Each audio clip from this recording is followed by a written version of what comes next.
Hello everyone, welcome to this video.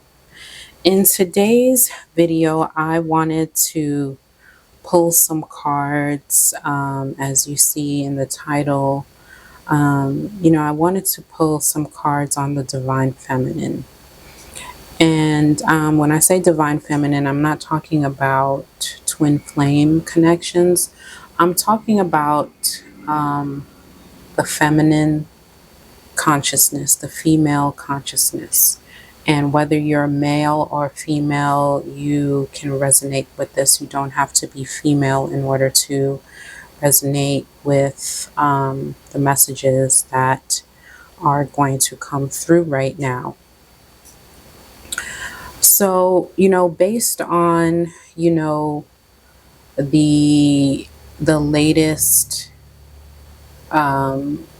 Supreme Court overturning of Roe v. Wade, and amongst all the other things that have been going on in our society and in our government, where women are just being villainized for being women.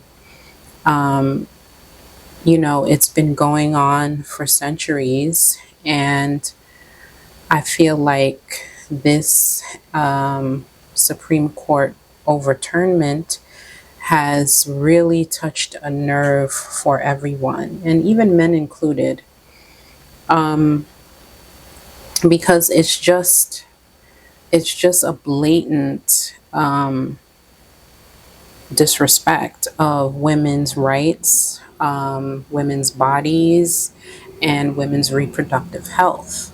So I wanted to come forward with this reading and pull some messages. These are the decks that I'm going to be using today. This is the Divine Feminine deck, which is a very powerful deck. It has a deck of a lot of powerful women in spirituality, goddesses from different walks of life, from different spiritual beliefs.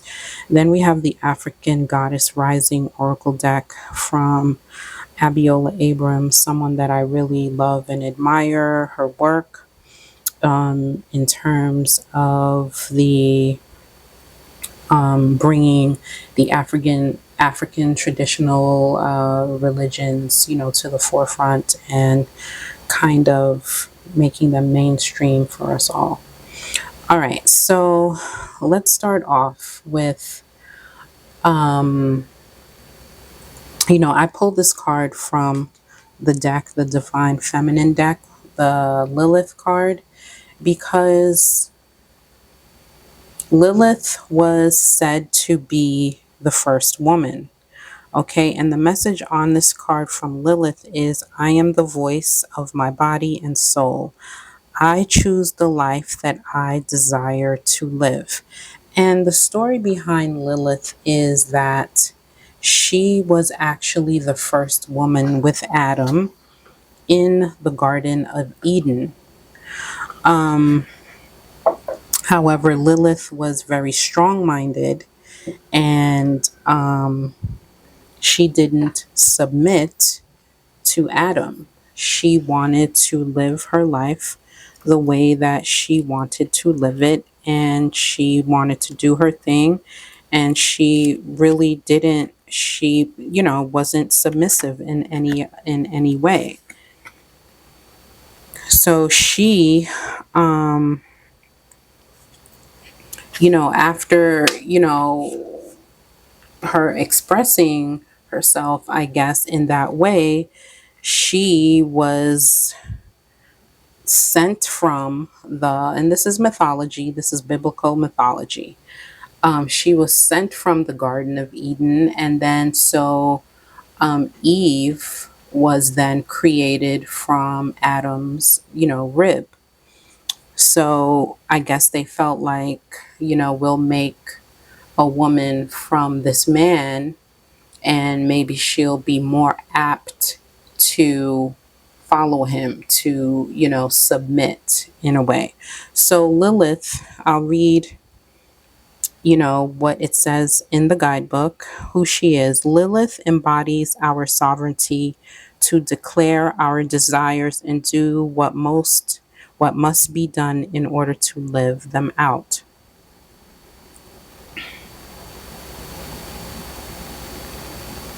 According to Jewish folklore, Lilith was Adam's first wife.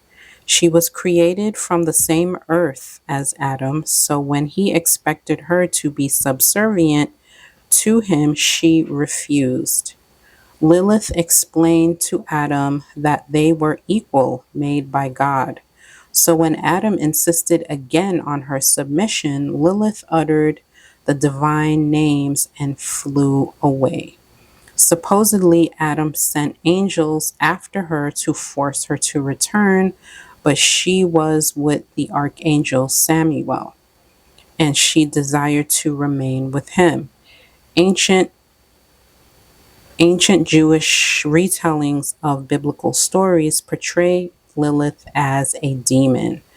But contemporary feminist theologians like Judith Plaskow have incorporated women's experience and women's voices into traditional texts with their own midrash. Plaskow transforms the fearsome, vilified Lilith into a wise, empowered woman. Lilith embodies the emotional and spiritual aspects of our unconscious or unrealized desires, sensuality, and unbridled sexuality. She owns her body and soul completely. For many women, Lilith is an icon of freedom.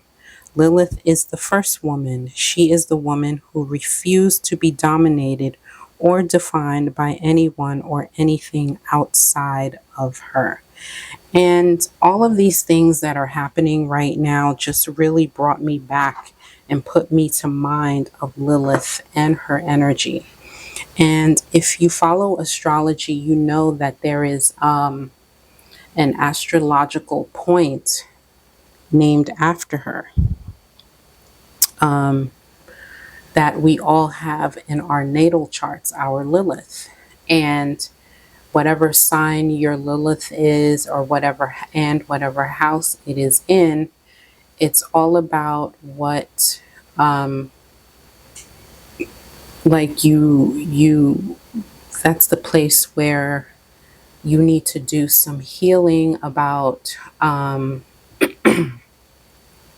your sovereignty, healing of being shunned, things that you are shunned about, things that are kind of that you should be standing up for your sovereignty in. And it depends on what house it is, and depends on what zodiac you have your Lilith in. But it's all, Lilith is the energy of independence, is the energy of sovereignty, is the energy of taking stock of your own, taking agency for yourself, and being very independent, being very aggressive, and not submitting to patriarchy. Okay, so it's really out of the box energy, sexuality, sensuality, and things, hidden things, taboo things that we don't normally talk about. Okay, so anyway, I just thought, this whole situation and what's going on for women's rights right now in society just really put me to mind of Lilith. So I wanted to get some messages from some divine feminines and see what they say about how we can move forward, as a society, and okay, so what I'm going to do is pull some messages, pull some cards from some of these divine feminines and see what they have to say, basically. So let's pull some cards. Ooh, we got a message from Kali, Isis. Oh my God. Strong ass messages. And Majig Labdron. Now, I've never pulled her card before, so this should be interesting.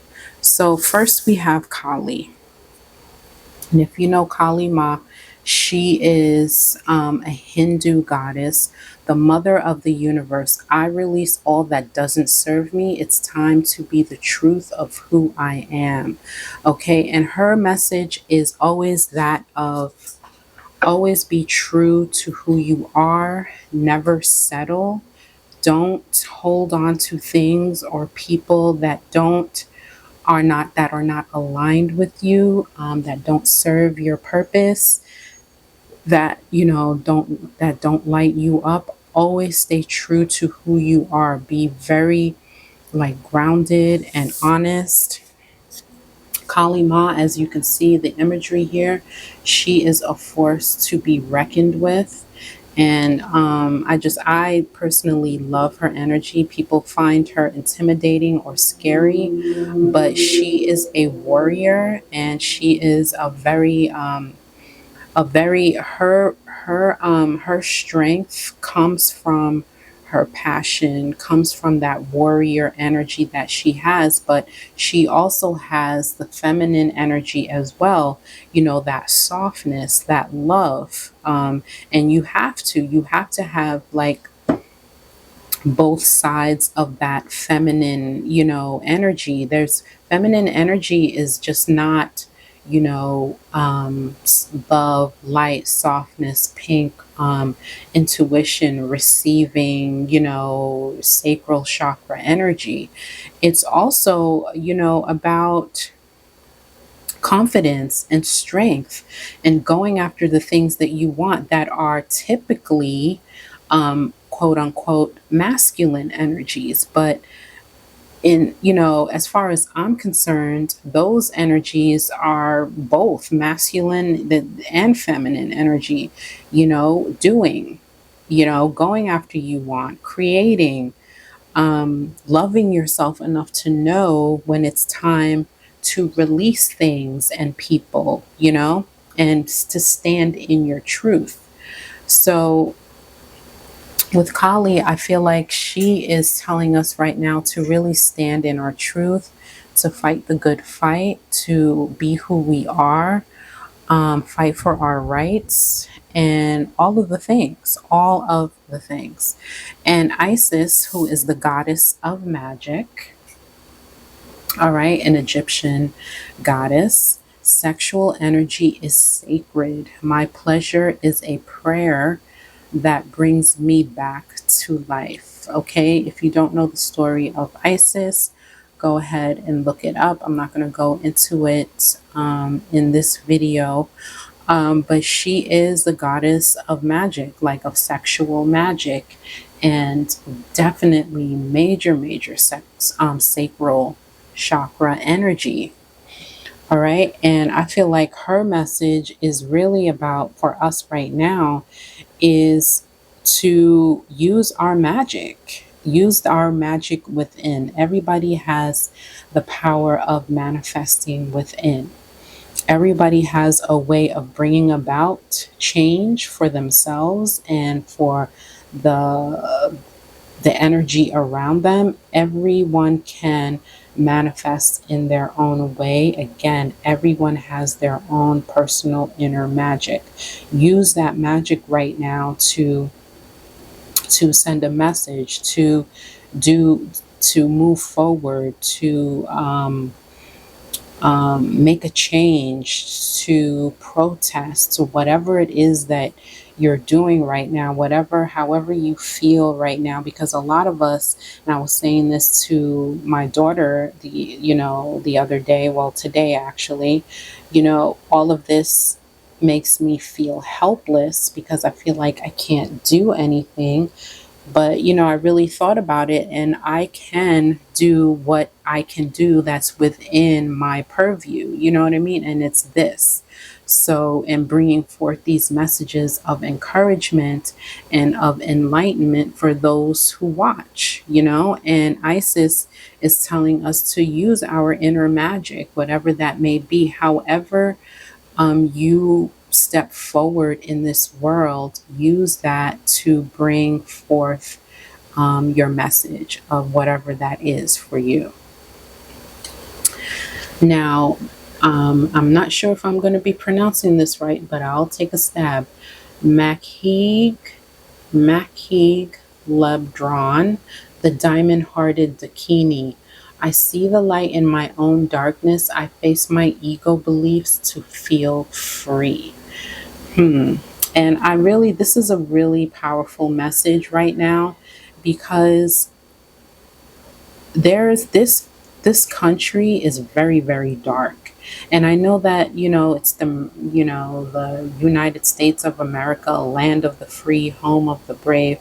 But there is a lot that the collective shadow has been stepping forward for many, many years right now. And without shadow, we wouldn't have light. Without light, we wouldn't have shadow, of course.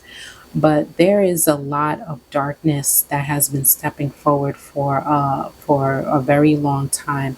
And I feel like we as a collective, as a nation, are facing all of this collective darkness. It's all coming to the surface right now, and we are all having to deal with it in one way or another. We're all having to face, even if it doesn't directly affect us, it still affects us, because the consciousness and the vibrations and the energies just spread.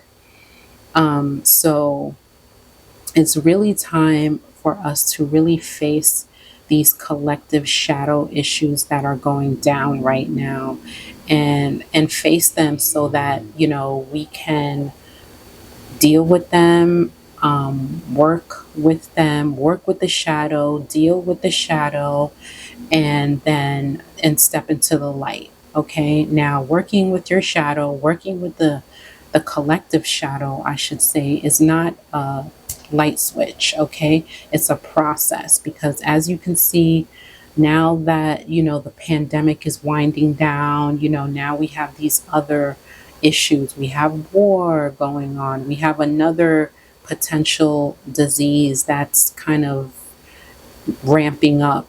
Then we have these issues, the Supreme Court overturnings, and all these gun, the government not doing anything about the gun laws.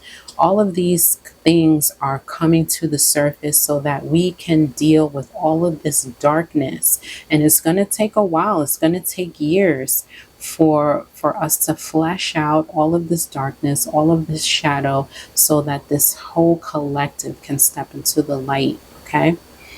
And yeah. So now I'm going to pull messages from the African Goddess Rising Oracle, and see which African goddesses want to step forward and give us some messages.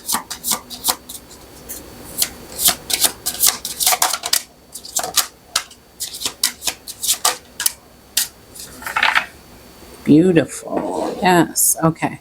So first we have Queen Nefertiti, Alchemy. And then we have Nunde, Truth. And then we have Nagami, Desire. Okay. I feel like this goes here, because it's definitely the same type of energy and messages. Queen Nefertiti. Let's look her up. 38. This is actually the first time I'm using this African Goddess Rising deck. Okay. Nefertiti was a legendary Egyptian queen whose name means a beauty has come. Celebrated as a goddess and her husband's equal, Queen Nefertiti led a spiritual revolution worshiping Aten, the sun god.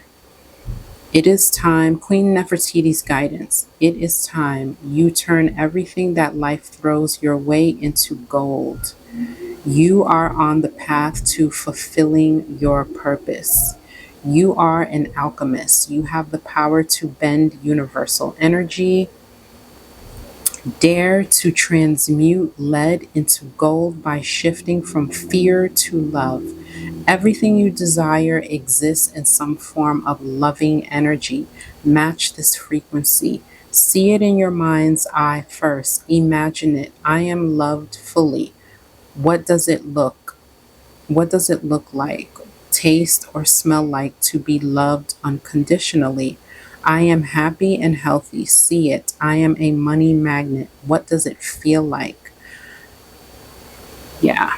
So Nefertiti's messages is basically saying that we are alchemists and we have the power to bend universal energy and to transmute this energy and to take what we have and shift it and transmute that energy back, into a more positive energy. Nefertiti's declaration is everything I touch turns to gold.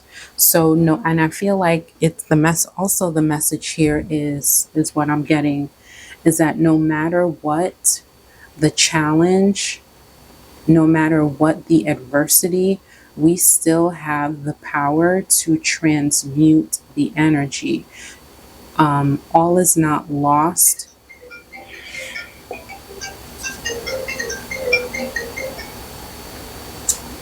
All is not lost.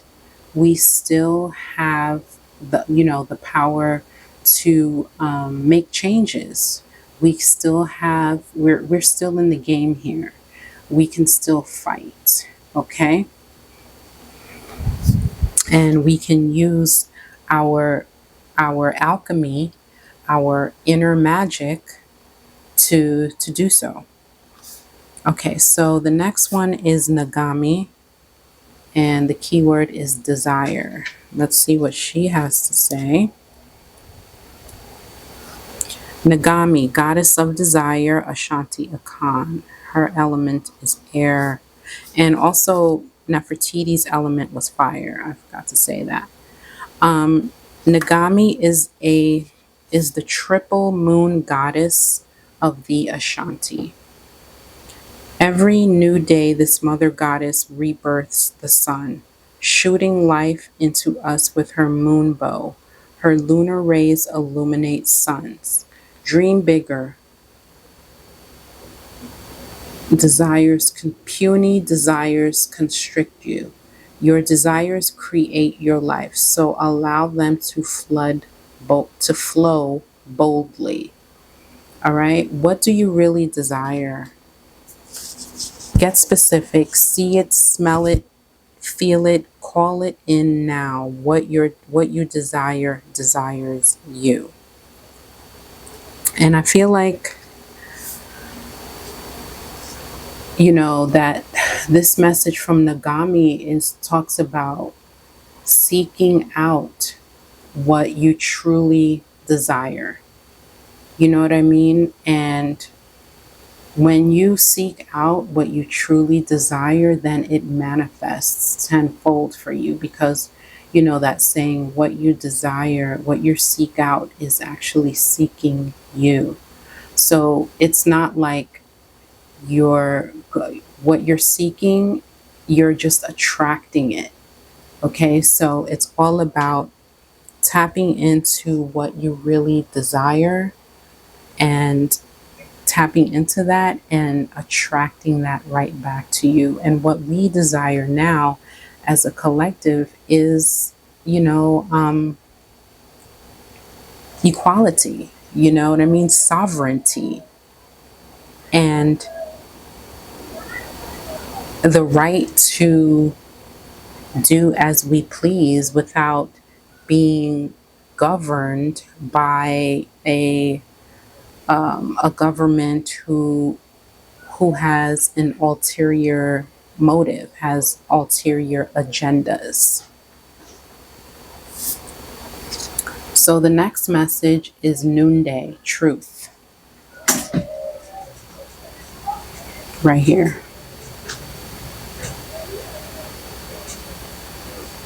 So I will read her card.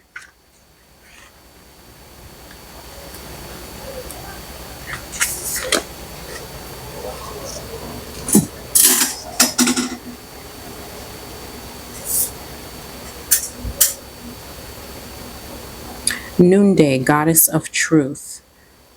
She is of the element of water. Noonday, the bold, outspoken wife of Benin Iwa, was feeling neglected by her husband. Even with several wives, his head easily turned.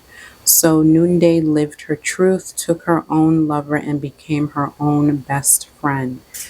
Noonday's guidance is to get real. What is your truth? Truth telling matters. Being able to hear the truth matters just as much. So the embodiment right now is really for us to be telling the truth. Each person has their own version.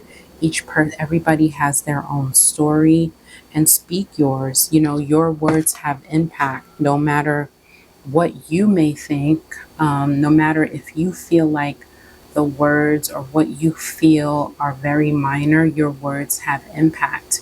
And like I said, I was feeling very emotional in the past couple of days. I felt helpless. You know, I'm seeing all of these protests, and I feel like, what can I do?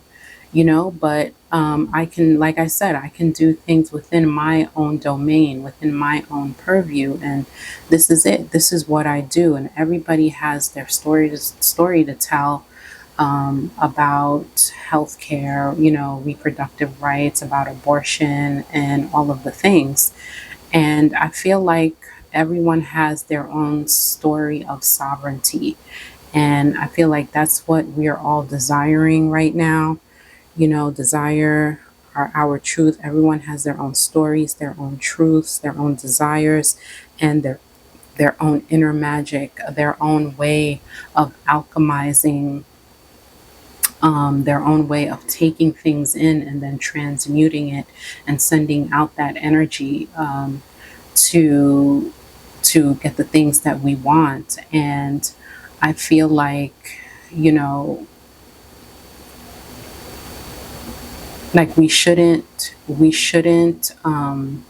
not tell our stories, you know what I mean? Because we are all, at the end of the day, even though the government would want to make us think that we're not sovereign beings, we are sovereign beings, and we all, you know, have our own stories to tell. Okay. And I feel like we should all do our part right now to really push the sovereignty, push love, and really push our truths, our own personal truths.